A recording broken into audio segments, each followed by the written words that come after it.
જય માતાજી, જય શ્રી કૃષ્ણ। તો કેમ છો બધા? તો આજે આપણે બનાવવાની છે મહારાષ્ટ્રની ફેમસ કોથમીર વડી। તે માટે આપણે આજે કોથમીર લીધી છે, તે માટે ચણાનો લોટ લીધો છે,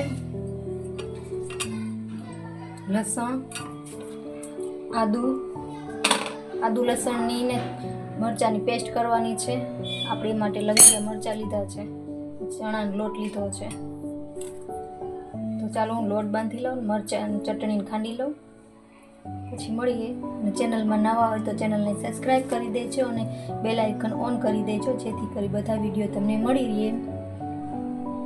આપણે લસણ, આદુ અને મરચાં ખાંડી લીધા છે, તો હવે આ બધું આમાં નાખી દઈએ ને લોટ બાંધી લઈએ। ભજીયાનો લોટ બાંધીએ તે રીતે જ બાંધવાનો હોય આમ તો।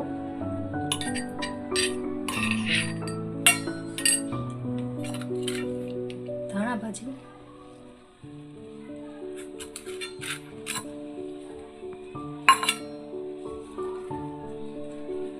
અને આપણે લોટનું જોતા પ્રમાણમાં મીઠું એડ કરશું આપણે।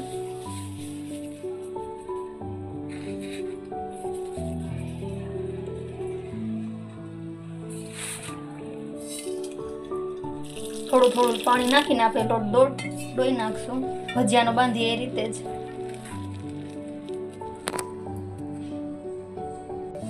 આ રીતનો આપણે લોટ બાંધ્યો છે, ભજીયાનો બાંધીએ તે રીતે જ। ગરમ કરવા મૂકી દીધું છે આપણે પાણી, હવે એમાં આપણે એડ કરી દઈશું।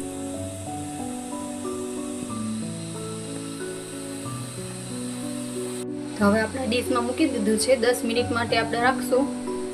આપણે ઢોકળા જે બનાવીએ એ રીતે જ 10 મિનિટ માટે આપણે રહેવા દઈએ, ઢાંકીને મૂકી દઈએ।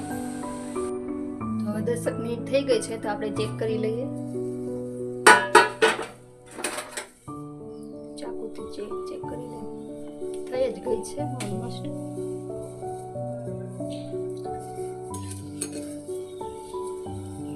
કોથમીર વડી સાથે આપણે ખાવા માટે ચટણી બનાવશું। આ લાજવાબ ચટણી છે, તે તૈયાર જ આપણે બનાવશું, પાણી નાખીને આપણે તૈયાર જ છે તે બનાવશું।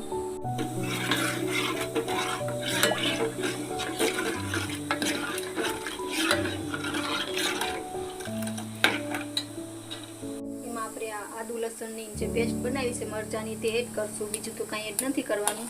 મરચું છે,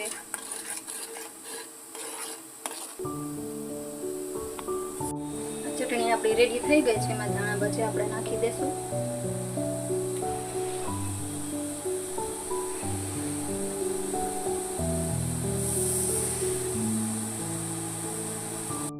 વેળ બફાઈ ગઈ છે બધી, હવે આપણે એને વઘાર જ કરવાનો છે। નાના કટકા કરી લીધા છે,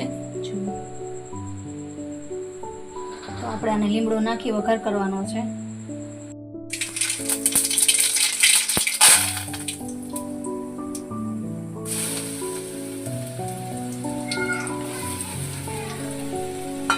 ચાલો આપણી કોથમીર વડી બની ગઈ છે, ઉપર થોડી ચટણી એડ કરી હતી। આ ચટણી, છાશ, પાપડ, મમરીને ચાલો તો જમી લઈએ। તો કેવી લાગી કોથમીર વડી કહેજો કોમેન્ટમાં। ચેનલમાં નવા હોય તો ચેનલને સબસ્ક્રાઈબ કરી લેજો।